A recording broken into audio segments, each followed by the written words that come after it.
የተማረ ይግደለኝ የሚለው ቃል አሁን ገና ቦታውን አገኘ።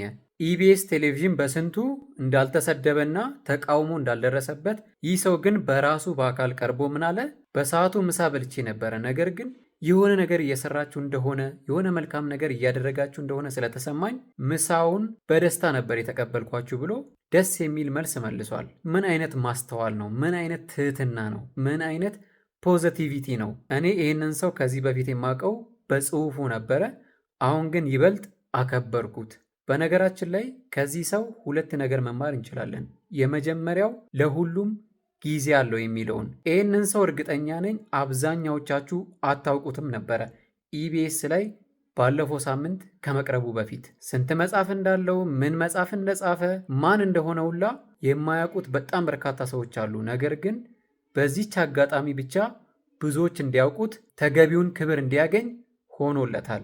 ሴፉ ላይ ቀርቦ ኢቢኤስ ቴሌቪዥን የ100,000 ብር መጽሐፍ ገዝቶታል። በተጨማሪም ዶክተር ያሬድም የ100,000 ብር መጽሐፍ ገዝቶታል። በመጽሐፉ ብቻ 200,000 ብር በአንድ ሌሊት ሰራ ማለት ነው። ከዚህ በላይ ሁሉም ነገር ለበጎ ነው የሚያስብል ነገር የለም። ሁለተኛው ነገር ደግሞ ብዙዎች ኢቢኤስ ቲቪ እየሰራ ያለው ነገር የተረዳችሁት አይመስለኝም።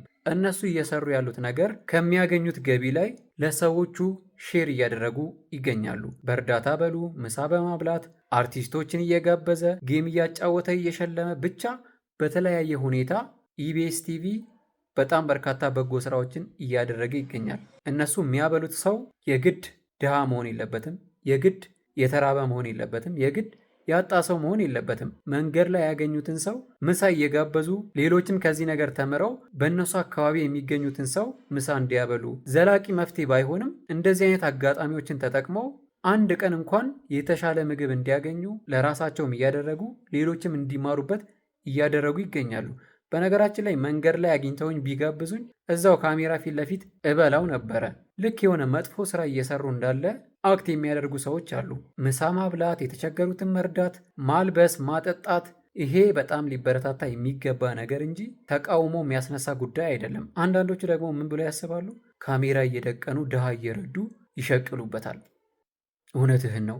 በጎ ስራ እያደረጉ እያበሉ እያጠጡ እያለበሱ ከሸቀሉበት እሰይ ደግ አደረጉ። አንተስ ምን እያደረግክ ነው? እርዳ፣ ችግር የለውም አንተም። እሺ እነዚህ ሰዎች ምን እየሰረቁ ያሳዩ? እየዘረፉ ያሳዩ? ድሃን በመጥላት ድሃን በመጠየፍ ቪዲዮ እየሰሩ ፖስት ያደርጉ? ምን ይሁን ነው የምትሉት?